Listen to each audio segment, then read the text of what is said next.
আসসালামু আলাইকুম। চলেন এখন আমি আপনাকে আপনার ই-কমার্স ওয়েবসাইটের 88 নাম্বার ফিচারের সাথে পরিচয় করায় দেই। ফিচারটা হচ্ছে সিওডি পেমেন্ট রিসিভ বিষয়। ওকে? তো চলেন আমি একটু উদাহরণ দিয়ে বোঝাই তাহলে মানে আরো ভালো বুঝবেন আর প্র্যাকটিক্যালি একটু দেখানোর ট্রাই করি। সিওডি পেমেন্ট রিসিভ হচ্ছে এর আগে তো আপনাকে আমি পেমেন্ট রিসিভ দেখিয়েছি। পেমেন্ট রিসিভ এর মতোই বাট ওইটা হচ্ছে অ্যাডভান্স পেমেন্ট বা অন্যান্য পেমেন্টস বাট এটা শুধু এমন পেমেন্ট যেটা হচ্ছে ধরেন আপনি অর্ডারটা আপনি ডেলিভারি দিয়া দিছেন। কুরিয়ার থেকে হচ্ছে cash on delivery. Courier company থেকে যে টাকাটা আপনি রিসিভ করেন, রাইট? যেটা হচ্ছে ওরা মানে প্রোডাক্টটা ডেলিভারি দিয়া ধরেন আপনার প্রতি সপ্তাহে বা হ্যাঁ, কয়েকদিন পর, পর যে পেমেন্টটা করে, ওই পেমেন্টের টাকাগুলা যে আপনি কোথায় যদি হিসাবটি রাখতেছেন তাহলে ওইটা আপনি রিসিভ করতে পারেন চাইলেই প্রত্যেকটা অর্ডারের আন্ডারে ম্যানেজ করার জন্য। ওকে? সো এটার আরো অনেক ফিচার বা বেনিফিট আছে ওইটা পরে বাট কিভাবে রিসিভ করবেন এটা চলেন দেখাই আমি। সো এটা ধরেন আপনি যেকোনো আচ্ছা এটা তো হচ্ছে আপনি সিওডি পেমেন্টটা একটা জিনিস মনে রাখবেন এটা হচ্ছে সবসময় ডেলিভারি। অর্ডারটা ডেলিভারি দেওয়ার পরেই আপনি এটা পাবেন, রাইট? সো মানে ধরেন হচ্ছে এই যে অর্ডার শিফটেও আপনি এটা পাবেন না, রাইট? দেখি একটা শিফটের মধ্যে আছে নাকি? দেখেন শিফট মানে কুরিয়ারে আছে যে পার্সেল গুলা এটার মধ্যেও কিন্তু আপনি সিওডি যে বাটন বা পেমেন্ট রিসিভ করার অপশন পাবেন না। বাট আপনাকে এর জন্য ডেলিভারি দিতে হবে। যে সোজা কথা যে প্রোডাক্ট গুলা ডেলিভার্ড হয়ে গেছে ওই প্রোডাক্ট গুলা বা ওই অর্ডার গুলাতেই আপনি অপশনটা পাবেন। মনে করেন এই প্রোডাক্টটা ডেলিভারি হয়েছে। চলেন এটার মধ্যে আমরা একটা ঢুকি একটা ইনভয়েসে।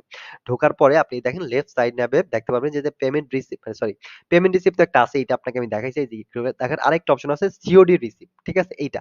এইটার কথাই আমরা বলতাছি। চলেন আমি একটু উদাহরণ হিসেবে দেখাই। ধরেন এই যে এই পার্সেলটা আপনি ডেলিভারি মানে ক্যাশ অন ডেলিভারিতে পাঠাইছিলেন, রাইট?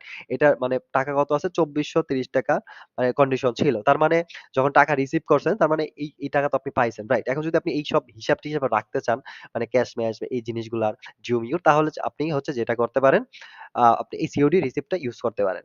যেটা করবেন আপনি সিওডি রিসিপ্টে যদি ক্লিক করেন দেখেন অটোমেটিক এই অ্যামাউন্টের ঘরে ৳২৪৩০ অটোমেটিক ফিল করাই থাকবে, রাইট?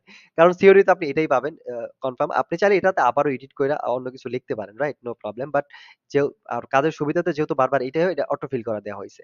এখন হচ্ছে মানে অটো ফিল বলতে যেই অর্ডার রিসিভ করতে যাবেন ওই অর্ডারের যত কন্ডিশন ওইটা অটো ফিল হয়ে থাকবে। এটার মধ্যে ২৪৩০ থেকে ২৪৩০ ফিল হইছে। কোনো যদি ২০০০ থাকে ২০০০ ফিল হবে। কোনো যদি ৳১৯০০ থাকে ৳১৯০০ ফিল হয়ে থাকবে। ওকে? তারপর আপনি যেটা করবেন ট্রান্সেকশন আইডি যদি দিতে চান দিলেন। আদারওয়াইজ হচ্ছে কিছু একটা দিলেন।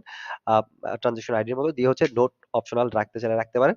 আদারওয়াইজ অপশনাল দেন হচ্ছে আপনি সেভ দিবেন। তাহলে যেটা হবে আপনার যেইটা হবে তাহলে এই দেখেন এখানে আপনার এই দেখেন পরিশোধ এত টাকা হয়ে যাবে আর বাকি ৳0 হয়ে যাবে। আর এটা যে কন্ডিশন অ্যামাউন্টটা ছিল ওটা কিন্তু চলে যাবে। আর পেমেন্ট রিসিভ হয়ে গেছে, কে রিসিভ করছে, কবে রিসিভ করছেন এই জিনিসগুলা রিপোর্ট আপনার একটা স্টেটমেন্ট ক্রিয়েট হয়ে গেল। রাইট? এতে করে সো আই থিংক বুঝতে পারছেন। এটা যদি আপনি ক্যাশ ম্যাশ হিসাব রাখতে চান তাহলে দরকার আদারওয়াইজ এর দরকার নেই। বাট এইভাবে রাখলে আপনি আই থিংক অনেক রিপোর্ট পাবেন। আ অনেক হ্যাঁ, অনেক ভুল ভ্রান্তি থেকে বাঁচবেন। সো এটা করা যেতে পারে। এটা টোটালি ডিপেন্ড করে আপনার উপরে। এটা অপশনাল। ঠিক আছে? এটা কিন্তু বাধ্যতামূলক না, এটা ছাড়াও বিজনেস চলে। তারপরে এটা অপশনাল আপনি চাইলে এটা ইউজ করতে পারেন। আর এতে করে যেটা হবে আপনি কোনটা রিসিভ করেন নাই, ডিউ কত আছে, এখনো কত টাকা এটার রিপোর্টটা আপনি চাইলে রাখতে পারেন। ওকে, কোন ইনভয়েস এখনো রিসিভ হয় না। সো আই থিংক একটা আইডিয়া পাইছেন। যখন কাজ করেন চিন্তা করলে আরো ভালো বুঝতে পারবেন। আমি জাস্ট আপনাকে ফিচার সম্পর্কে ফিচারটার সাথে পরিচয় করায় দিলাম। আরো ডিপ জানতে চাইলে জানতে পারবেন। No problem. সো যাই হোক আজ এ পর্যন্তই। নেক্সট ভিডিওতে আমি আপনাকে আপনার ই-কমার্স ওয়েবসাইটের এরকম নিউ কোন ফিচারের সাথে পরিচয় করায় দিব যেটা আপনার প্রয়োজনীয় বা আপনার কাজে লাগবে। আর আজ এ পর্যন্তই। সাথেই থাকেন স্পাইডার ই-কমার্স আর ফজর রাব্বির। দেখা হবে নেক্সট ভিডিওতে। আসসালামু আলাইকুম।